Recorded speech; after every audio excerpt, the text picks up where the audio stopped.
The phone slipped from my hand, clattering against the hardwood floor with a sound like a gunshot in the silent apartment.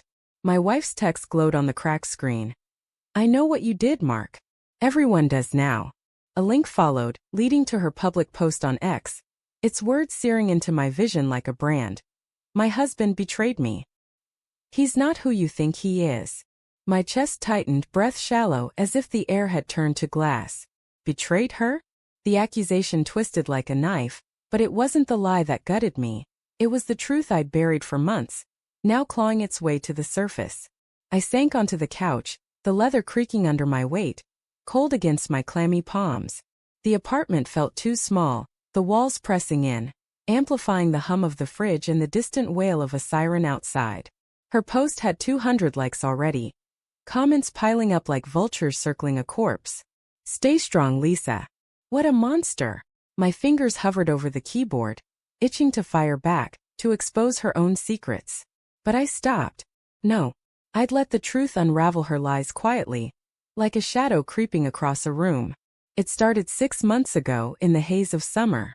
Lisa and I had been married 5 years, our love a steady flame, never blazing but warm enough to keep us tethered.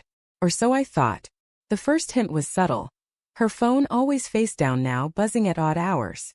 "Work," she'd say, her smile tight, eyes darting to the screen before it went dark. I'd nod, swallowing the unease, telling myself it was nothing. I was the practical one, the one who fixed leaks and paid bills on time. Doubt wasn't my style. But the late nights grew frequent. Meetings, she claimed, her perfume lingering in the air long after she'd left. One evening I found her scarf in the car, tangled with a man's tie I didn't recognize. Navy blue, silk, expensive. My stomach churned, but I rationalized it away, a client's, maybe left after a meeting. I held the tie, its smooth texture mocking my grip, and shoved it into the glove box. "Don't be paranoid," I whispered to myself, the words sour in my mouth. But the seed was planted, sprouting in the quiet moments when she laughed too brightly at her phone or slipped out for errands that took hours. I didn't confront her. Instead, I watched. I noticed the way her fingers danced over her phone, the way her voice softened when she answered calls in another room. I hated myself for it, the snooping, the suspicion. It felt like a betrayal of who we were. But the truth has a way of gnawing at you, doesn't it? Like a splinter you can't see but feel with every step. Then came the night that broke me. I was supposed to be at a conference, but it ended early, and I drove home through a storm, rain hammering the windshield like accusations. The apartment was dark when I arrived, except for a faint glow from our bedroom. I moved quietly, my shoes leaving wet prints on the floor, my heart a drumbeat in my throat. The door was ajar, and there they were. Lisa and a man I didn't know, their silhouettes tangled in the lamplight. Her laugh, soft and intimate, was a sound I hadn't heard in months. I froze, my body a statue of rage and grief, unable to step forward or back. I left before they saw me, the rain swallowing my footsteps, my tears. I didn't sleep that night. I sat in a diner, coffee growing cold, replaying every moment of our marriage. Had I missed something? Was I too distant, too predictable? The questions burned, but worse was the guilt. I'd seen the truth and done nothing. I told myself it was to protect her, to protect us. But it was cowardice, plain and simple. I couldn't face the wreckage of our life. Weeks passed, and I played the part of the oblivious husband. Lisa's lies grew bolder, late nights became team-building retreats. Her phone now locked with a passcode she never shared. I started collecting evidence, not to confront her but to anchor myself. A receipt for a dinner for two, a hotel keycard slipped into her purse, a text I glimpsed before she snatched her phone away. "Miss you already. Same time tomorrow." Each fragment was a shard of glass, cutting deeper, but I kept them hidden, biding my time. Her post on X changed everything. The audacity of it, painting me as the villain, the betrayer, lit a fire in me. I could have shouted my truth, spilled her secrets to the world. But that wasn't me. Instead, I acted with precision, like a surgeon exposing a wound. I gathered my evidence. Screenshots of her texts, photos of the tie, the keycard, the receipt. I uploaded them to a private folder online, accessible only through a link. Then I sent it to her best friend Sarah with a simple note. "You know Lisa better than anyone. You decide what's true." Sarah was the key. She was loyal to Lisa but fiercely honest, The kind of friend who'd call out nonsense no matter who it hurt. I knew she'd read the evidence, see the truth, and confront Lisa privately. I didn't need to scream from the rooftops. I just needed one person to plant the doubt. Days passed and the silence was deafening.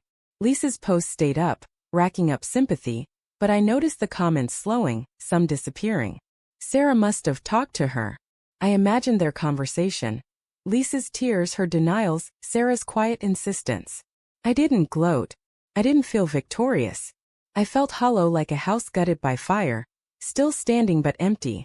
Then last night Lisa came home. The door clicked shut softly, not the usual slam. Her eyes were red, her mascara streaked, her hands trembling as she set her keys down. "Mark," she said, her voice a fragile thread. "We need to talk." I leaned against the counter, arms crossed, the weight of months pressing down on me. "About what?" My tone was even but my pulse raced. She hesitated, her gaze flickering to the floor. I made a mistake. I thought you." She stopped, swallowing hard. "I saw someone else. I didn't know how to tell you." The confession hit like a wave, not because it was new but because it was real. Spoken. Irreversible. I wanted to scream, to ask why, to demand every detail. But I just nodded, my jaw tight. "I know." Her eyes widened, panic flashing across her face. "What do you mean?" "I saw you. Months ago. In our bedroom." The words were ash in my mouth, but I kept going. "I didn't say anything because I wanted to believe you'd stop. That you'd choose us." She crumpled onto the couch, sobbing, her hands covering her face. "I'm so sorry, Mark. I was lost, I was stupid. I thought you didn't care anymore." I wanted to believe her. God, I did. But trust is a fragile thing. Once shattered, it doesn't fit back together the same.